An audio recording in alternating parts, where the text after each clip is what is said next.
শর্ত কি? শর্ত হচ্ছে আমার একটা যুবতী মেয়ে রয়েছে। গৌসে পাকের ভবিষ্যতে যিনি আম্মা হলেন, ওনার আম্মার নাম কি ছিল? হযরত উম্মুল খায়ের ফাতেমা। আমার একটা মেয়ে রয়েছে, এই মেয়েকে আপনাকে বিবাহ করতে হবে। কিন্তু এক মেয়ের মধ্যে তিনটা দোষ রয়েছে। বলে কি দোষ? তো এই মেয়ে চোখে দেখে না। যে চোখে দেখে না তাকে কি বলা হয়? অন্ধ। এই মেয়ে কানে শুনে না, তাকে কি বলা হয়? হাটকাল। এই মেয়ে পায়ে হেঁটে যেতে পারে না, তাকে কি বলা হয়? যে পায়ে হাঁটতে পারে না, ল্যাংড়া। সহজ ল্যাংড়া বলি না। অর্থাৎ এখন একজন পুরুষকে যদি বলা হয় তুমি এমন মেয়েকে বিবাহ করবে যে চোখে দেখে না, অন্ধ, হাটকাল, ল্যাংড়া, কোনো পুরুষকে রাজি হবে? তারপরে বলছেন আমাকে মাফ দিতে হবে, যেটা আমি ওনার একটা আপেল ফল খেয়েছি, যাক আমি রাজি, আলহামদুলিল্লাহ। বিয়ের ব্যবস্থা করলেন। বিয়ের পর স্বামী এবং স্ত্রী কোথায় থাকে? বাসর ঘরে। এখন বাসর ঘরে গৌসে পাকের আব্বা, যে ঘরে গৌসে পাকের জন্ম হচ্ছে, খাট রয়েছে। খাটের একদিকে যখন গৌসে পাকের আব্বা হযরত আবু সালেহ মুসা যখন ঢুকলেন, দেখলেন একজন মহিলা খাটের ওই পাশে নামাজ পড়তেছে। নিশ্চয়ই চিন্তা করলেন যখন নামাজ পড়তেছেন আল্লাহ ওয়ালিদের নিজে উনাদের বৈবাহিক জীবন বা দাম্পত্য জীবনও তো ইয়াদে ইলাহির মধ্যেই কাটে। আর গৌসে পাকের জন্ম কবে? যখন গৌসে পাকের আম্মার বয়স 60 বছর, ওই সময় আমার গৌসে পাকের জন্ম। এখন দুনিয়াদারি ভাবে 60 বছর বয়সে কি কোনো মা বাচ্চা প্রসব করতে পারে? পারে না।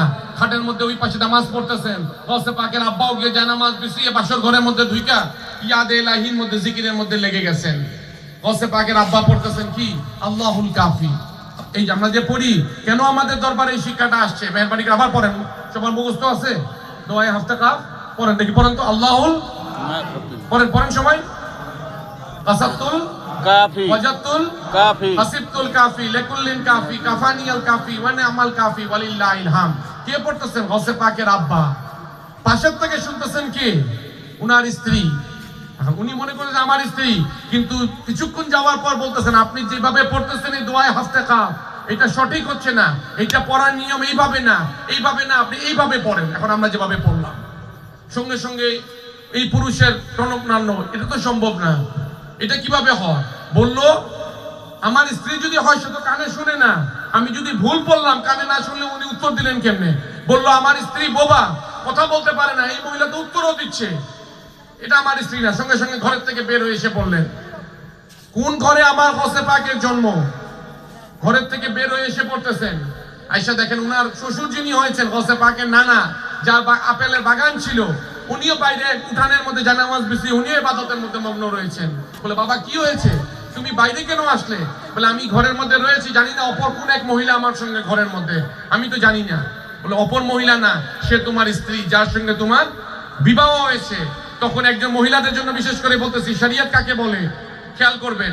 বলতেছে যার সঙ্গে বিবাহ হয়েছে সে কে? বলে সে তোমার স্ত্রী। বলে না, আপনি তো বললেন আপনার মেয়ে অন্ধ, আপনার মেয়ে ল্যাংড়া, আপনার মেয়ে বোবা। এই মেয়ে দেখি কানেও শুনে মুখেও বলে। বলতে বলতে দেখি ওই মেয়ে ঘরের থেকে বেরোয় উঠান পর্যন্ত আসছে। বলেন আপনি বললেন আপনার মেয়ে ল্যাংড়া, ওই মেয়ে তো হাইটেও এসে পড়ছে, আমার স্ত্রী না। বলে বাবা তুমি বুঝো নাই, আমি কেন বলেছি অন্ধ? আমার মেয়ে যুবতী হওয়ার পরের থেকে কোনোদিন কোনো বেগানা পুরুষের দিকে এই চোখ দিয়ে দেখে নাই। আমার মেয়ে যুবতী হওয়ার পরের থেকে, যখন থেকে পর্দা যখন ফরজ হয়েছে, ওই সময় থেকে এই মুখ দিয়ে কোনো পুরুষের সঙ্গে কথা বলে নাই, তার কণ্ঠস্বর কোনো পুরুষ শুনে নাই। এই মেয়ে কোনোদিন এই পা দিয়ে খারাপ পথে আগায় নাই। এই জন্য আমি বলেছি আমার মেয়ে অন্ধ, আমার মেয়ে বোবা, আমার মেয়ে ল্যাংড়া।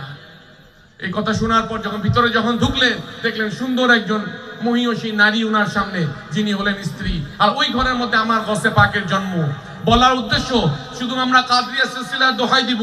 গতকালকেও বলতেছিলাম বাহির চড়ে বৈশা 1100 মাহফিল আমরা করতেছি, সবাইকে ওজিফা শিক্ষা দেওয়া হয়। 1100 মাহফিল করবেন, কিন্তু হালাল টাকা দিয়ে করবেন। কালকেও বলেছিলাম, খেয়াল আছে কিনা? বর্তমানে এই কথা বলার এই জন্য উদ্দেশ্য, গ্রামের ভাইদের মধ্যে সব এলাকার মধ্যেই দেখা যায় কাজকর্ম বাদ দিয়ে, ব্যবসা বাণিজ্য বাদ দিয়ে কিছু পুঁজি আছে, এটা নিয়ে লাগাই দেন কোথায়? সুদের মধ্যে। আছে কিনা? বুঝাচ্ছেন নাকি? নাই আপনাদের এলাকায় আছে। এই জন্য কে কি বলবো না বলবো দরকার নাই। বিশেষ করে আজকে আবার বলতেছি, সুদ হচ্ছে ইসলামের মধ্যে হারাম। এখন আমাদের সমাজও এরকম। এখন একজন মদখোর মদ খাওয়ার পরে তাকে কি কেউ মসজিদে ঢুকতে দিবেন? যে মদখোর মদ খাওয়ার পরে তাকে মসজিদে ঢুকতে দেবেন না। কেন? সে মদখোর, সে হারাম কাজ করেছে। একজন মদখোর মদ খাওয়ার পর তাকে মসজিদে ঢুকতে দেওয়া হয় না। অথচ একজন সুদখোর সুদ খাওয়ার পরে মসজিদে বড় টাকা দেওয়ার পর তারে কি বানানো হয় মসজিদের সভাপতি, তারে বানানো হয় সেক্রেটারি, তারে বানানো হয় ক্যাশিয়ার। আছে কি এই সমাজে? না নাকি নাই? সুদকে বর্জন করতে হবে। আমার আল্লাহ এবং রাসূল যেটাকে হারাম করেছেন ওইটাকে কোনো পীর ওলি গওস কুতুব আবদাল কেউ হালাল করতে পারেন না। এই জন্য আবারও বলতেছি, মেহরবানি করে 11 শিবে আপনার দেন 20 টাকা, দেন 50 টাকা, কোনো আপত্তি নেই। বলা হয়নি আমাকে 11,000 টাকা দিতে হবে, কিন্তু হালাল টাকা থেকে দিবেন। সুদকে হারাম, সুদকে বর্জন করতে হবে। নতুবা দরবারে আইসা যাওয়া মুরিদ হয়ে আর মুর্শিদের গোলামি করে কোনো লাভ নাই, কোনো লাভ নাই, আমার কথা না। এই জন্য বলার উদ্দেশ্য 11 শরীফ মাহফিল আমরা নিশ্চয়ই শক্ত আকারে ধরে রাখতে হবে, করতে হবে। কেননা গৌসে পাক আমার জামিনদার। একটা ঘটনা বলে শুধু শেষ করব। গৌসে পাকের যখন